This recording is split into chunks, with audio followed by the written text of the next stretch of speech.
As we've all seen in the news today, America is facing an economic crisis. People are worried about their homes, their jobs, their life savings, and the next president's going to have to focus on the economy. And one of his economic choices he's going to have to make is whether or not to extend the Bush tax cuts. I argue that the tax cuts aren't appropriate for today's current economic situation. They were written for a different time, but now the middle class and the lower classes need more direct help than the tax cuts currently give. These tax cuts were created when President Bush was campaigning in 2000. The economy was very different then. When these tax cuts were created, the Congressional Budget Office predicted that over the next 10 years, America would have a $5.6 trillion surplus. This past fiscal year, which just ended in September, we had a $455 billion deficit.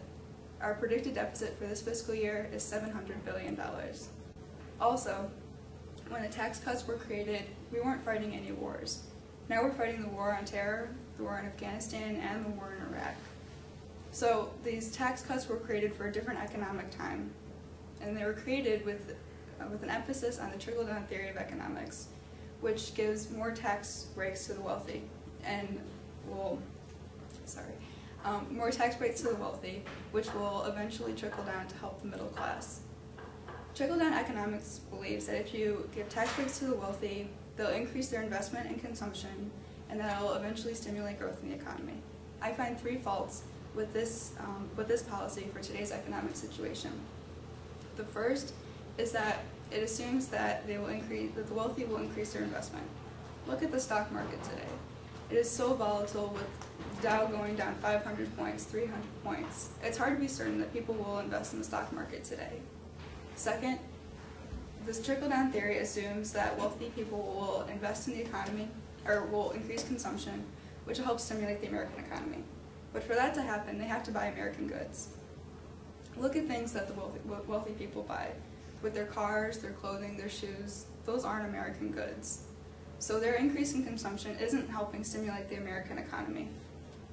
And finally, which is more crucial and central to the economic situation today, there's a lag time in the trickle-down theory of economics. So if the wealthy do invest, if they do increase their consumption, then companies will have to want to increase their production, hire more workers, and that takes time. But the middle class is hurting now. They're worried about paying their bills this month or next month, and they need more direct help. So instead of the emphasis of the Bush tax cuts, we should give more tax breaks to the middle and lower tax brackets. Second, we should give tax credits to people who are sending themselves or their children to college. Education is a vital part of the American dream, and people want to go to college, except for with the rising cost of college education and with the current worry that people have today, we need to make college more accessible to people. And finally, we should not eliminate the estate tax, which is part of Bush's economic tax plan. The middle and lower classes shouldn't have a financial burden placed upon them, while the wealthy are able to pass their millions of dollars from generation to generation to generation. They need to pull their weight in that sense as well. So in conclusion, Bush's tax plan should not be renewed because it was written for a different economic time. We should give more tax breaks directly to the middle and lower classes. We should give tax credits to people sending themselves or their children to college, and we should not eliminate the estate tax. Thank you.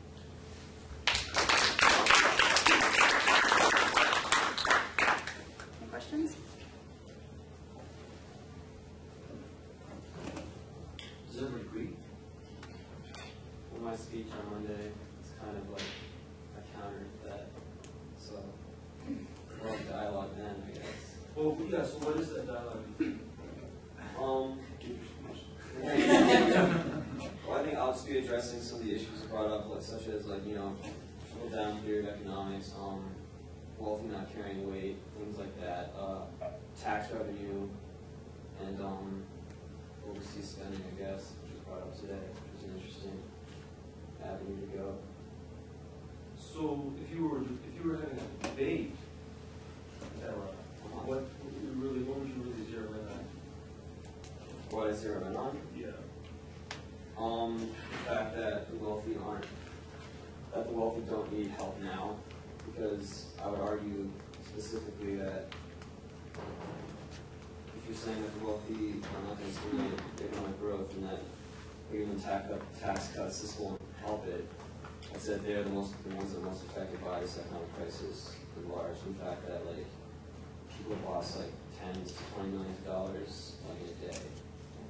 And so if they're, I don't even know who the wealthy are anymore, you know what I mean? So that it becomes quite difficult to define in this changing world who, I don't know, it's very difficult to answer. But I was zeroing in on, I guess like logistics, fairness, and how I feel like the status quo can be maintained with budgetary deficits and government bureaucracies. And so, it sounds as if John's, the difference seems to be something about who is the rich and what constitutes wealth and how taxes would affect them. I mean, how would you respond to that? Well, I don't, I think that I'm not exactly sure like which tax brackets I think should be like lowered or which should be made higher. I think we should look at like how much tax revenue we'd be losing or gaining by the changes in the tax structure, because I think we do need to be aware of the huge deficit that we have in the economy right now. It's I know it's not a priority at the moment, but we do need to focus on it soon. So because the McCain campaign of late, in the last week or so, has been accusing the Obama campaign or Obama of being a socialist, and so this notion of a progressive tax system has been sort of under assault with that idea. And so is that a fair charge? And the income tax is part of it was a constitutional amendment in, 1918? So it is part of the American, our tradition for almost 100 years now. So the idea that currently, like, a president is a socialist because he mentions the progressive income tax, that's part of the American culture for, since 1918. What do you say about that? About the progressive income tax specifically? Well, I believe personally, like, once again, I mean, like, for example, the tax brackets, like 35% and 33% of the highest now. And to be above 35%, you have to have $366,000 or more. And so you can be in these, quote unquote, lower, but not the highest, and still making over $180,000 a year. Which in my mind, like, I'm not sure what the cultural definition of wealthy is, but I feel like that's doing pretty well, you know what I mean?